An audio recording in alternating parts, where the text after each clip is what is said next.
जय जय राम, जय श्री राम, जय हो बागेश्वर धाम सरकार, जय हो हनुमान जी महाराज। कुछ लड़के नदी में नहा रहे थे।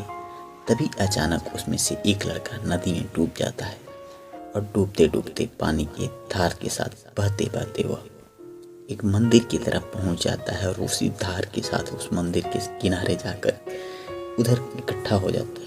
कुछ लोग देखते हैं और उसे अचेत अवस्था में देखकर उसे ले जाकर मंदिर के दरवाजे के ठीक सामने रख देते हैं। जब उस लड़के को होश आता है तो वह देखता है कि वह अपने गांव से बहुत दूर आ चुका है और सामने एक मंदिर है और मंदिर के गेट पर ताला लगा हुआ है। जब वह देखता है तो उसे विश्वास नहीं होता है कि मंदिर में तो पूजा पाठ होता है, यह ताला क्यों लगा हुआ है।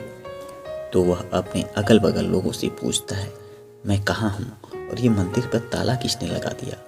तब लोग कहते हैं कि कुछ समय पहले इस मंदिर में जो पुजारी रहते थे वो कुछ चोरी चमारी किए थे, इसकी वजह से वो इस मंदिर को छोड़कर चले गए और बाकी लोग कोई ऐसा है नहीं कि जो मंदिर में पूजा पाठ कर सके, इसलिए इस मंदिर पे ताला लगा दिया गया है। वह लोगों से कहता है, विनती करता है कि यदि आप लोगों की इजाज़त हो तो मैं इस मंदिर पर पूजा पाठ कर सकता हूँ। लोग कहते हैं कि अभी नहीं, तुम्हें इस गांव के जो प्रधान हैं उनमें से मिलना चाहिए और उन्हीं से पूछना चाहिए। यदि वो कह देंगे तो तुम यहाँ रह सकते हो और पूजा पाठ कर सकते हो।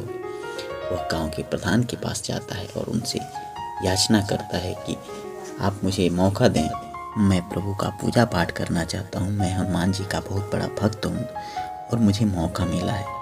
गांव का प्रधान उसे देखते हैं, कहते हैं कि तुम्हारी शकल तो एक पंडित के जैसे लग रहा है और तुम बड़े तेजस्वी भी लग रहे हो, यदि तुम चाहो तो वहाँ रह सकते हो और पूजा पाठ कर सकते हो। वह लड़का बड़ा ही खुश होता है क्योंकि बचपन से उसकी एक ही आस्था होती है कि वह हनुमान जी की पूजा पाठ करे, उनका भजन कीर्तन कर सके। इसलिए वह उस मंदिर पे चला जाता है और भगवान की पूजा अर्चना करने लगता है। वह जब अपना पूजा पाठ स्टार्ट करता है तो गांव के लोग उसकी पूजा पाठ भक्ति को सुनकर उस मंदिर पर पहुंच जाते हैं और उसके साथ वो लोग भी पूजा पाठ करने लगते हैं। पूजा पाठ समाप्त होने के बाद से वह लड़का कहता है, मुझे थोड़ा सा भोजन करा देते तो मुझे बहुत ही ज़्यादा भूख लगा है।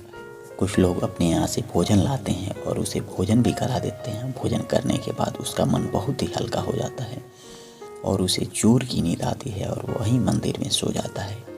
इस तरह से गांव वाले सब लोग राय करते हैं कि मंदिर में जो एक कमरा है वह कमरा उस लड़के को दे दिया जाए, वह वहीं पे रहे और भजन कीर्तन करता रहे, पूजा पाठ करते रहे। बदले में लोग उसे भोजन पहुंचा देते थे और वह भोजन करके आराम से प्रभु की भक्ति भाव करता रहता। एक दिन की बात है, जब वह अपने कमरे में सो रहा होता है तो उसे बहुत जोर की गर्मी लगती है। वह अपनी खिड़की खोलता है तो सामने उसे बहुत ही खूबसूरत लड़की नजर आती है। वह छत पे अपने कपड़े डाल रही होती है। वह उसे देखता है, तभी उस लड़की की नज़र भी इस लड़के पे पड़ जाती है। लेकिन अगले ही क्षण उसे याद आता है कि वह तो मंदिर में पूजा पाठ के लिए है, वह इस तरह का कोई कार्य नहीं कर सकता है। वह अपने प्रभु के सामने आकर गिड़गिड़ाता है, क्षमा याचना करता है कि हे प्रभु, मुझसे गलती हो गई, मुझे माफ़ कर देना। फिर वह खिड़की बंद कर देता है और जितना भी गर्मी हो जाए, कुछ भी हो जाए, लेकिन कभी वह उस खिड़की को नहीं खोलता है। वह नहीं चाहता है कि उसका मन भटके और इधर उधर उसकी मन विचलित हो। इसलिए वह अब रोज पूजा पाठ करने के बाद से अपने कमरे में खिड़की बंद करके ही सो जाता था। एक दिन की बात है, गांव के जो प्रधान थे वह उसके पास भागे भागे आते हैं और कहते हैं कि बेटा चलो ना मेरे घर देख लो, मेरे बेटे को पता नहीं क्या हो गया है, उसकी तबीयत बहुत ही ज़्यादा बिगड़ गई है और वह अजीब हरकत कर रहा है। वह पुजारी जाता है और देखता है तो उस बेटे के ऊपर, उस प्रधान के लड़के के ऊपर जिन्न का कुछ साया आ गया रहता है। उसकी आंखें लाल हो गई रहती हैं और उसके चेहरे पर कुछ निशान नजर आते हैं। वह मंत्रोच्चारण करता है और जल की कुछ छींटे उस चेहरे के ऊपर, उस लड़के के ऊपर मारता है। तो वह लड़का चिल्ला उठता है, क्या कर रहे हो, मैं इसे नहीं छोड़ूंगा। वह कहता है कि आखिर इसकी गलती क्या है, तुम हमें ये बताओ। फिर वह चिन्ह कहता है कि देखो, ये कल खेल रहे थे तो कुछ दोस्तों के साथ ये हमारे ऊपर बहुत ज़्यादा कंकड़ पत्थर मारे। मैं वहाँ से गुजर रहा था और मुझे चोट पहुँची है, इसलिए मैं भी इसे चोट पहुँचाऊँगा, तभी अपना दम लूँगा। वह बाबा उससे कहते हैं कि जाने दो, जाने अनजाने में बच्चों से गलती हो गई है, इसके लिए मैं क्षमा मांगता हूँ, तुम इसे माफ़ कर दो, ये छोटे बालक हैं और इनसे गलती हो गई है। फिर वह लड़का धीरे धीरे शांत हो जाता है और मंदिर के पुजारी कुछ मंत्रोच्चारण लिख के उसे दे देते हैं और कहते हैं कि उसे बोल देना कि वह अपने हाथों में बांध लेगा और उसे यह चिन्ह पीछा छोड़ देगा। इस तरह से वह लड़का उस लिखे हुए शब्दों को अपने हाथों में बांध लेता है और उसका चिन्ह से पीछा छूट जाता है। क्योंकि वह पुजारी बहुत ही नेक इंसान रहता है और उसका दिल बहुत ही साफ रहता है, इसलिए वह जो भी करता है उसमें उसको सफलता मिलती है। धीरे धीरे यह बात चारों तरफ गांव में फैल जाती है और गांव में जब भी कोई किसी को परेशानी होती है तो भागे भागे उस पुजारी के पास जाते हैं और वह पुजारी उन्हें थोड़ा बहुत जल दे देता है। पूजा पाठ के साथ कुछ मंत्रोच्चारण करके उसे फूंक मार देता है, तब भी वह व्यक्ति सही हो जाता है। इस तरह से धीरे धीरे कुछ दिन चलता रहता है। एक दिन की बात है, वह जो लड़का जिसकी तबीयत खराब थी, उसका नाम रवि था, वह भागे भागे पुजारी के पास आता है और पुजारी जी से कहता है कि पुजारी जी आप चलिए मेरे घर, जल्दी चलिए, मेरी दीदी की तबीयत बहुत ही ज़्यादा खराब हो गई है, अब चलकर उन्हें देख लीजिए। घर पर पिताजी नहीं हैं, माँ बहुत परेशान हो चुकी है। वह पुजारी जैसे ही अपना सामान उठाकर उस लड़के के घर जाते हैं, सामने देखते हैं तो ये वही लड़की रहती है जिसको बहुत पहले उन्होंने खिड़की से देखा था। वह उसे देखते हैं, उसके ऊपर भी थोड़ा बहुत चिन्ह का साया रहता है। वह कुछ मंत्रोच्चारण करते हैं, फूंक मारते हैं और फिर उस पिछले के श्लोक उस लड़की को दे देते हैं कि तुम अपने हाथों पे बांध लेना।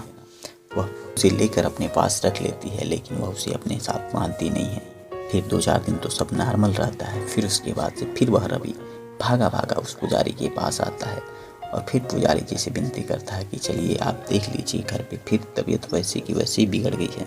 घर आकर वह देखते हैं तो सामने उसने एक नौजवान लड़का और एक उसकी माँ दिखाई देती है। वह उस लड़की को भी देखते हैं और पूछते हैं कि ये लोग कौन हैं।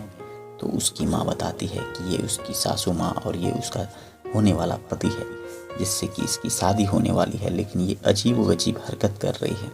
वे उस लड़की पर फूंक मारते हैं, मंत्र पढ़ते हैं। फिर वह लड़की चिल्ला उठती है कि ये इसकी शादी जिससे भी होगी यह उसे मार देगी और उसका घर सही से नहीं चलने देगी।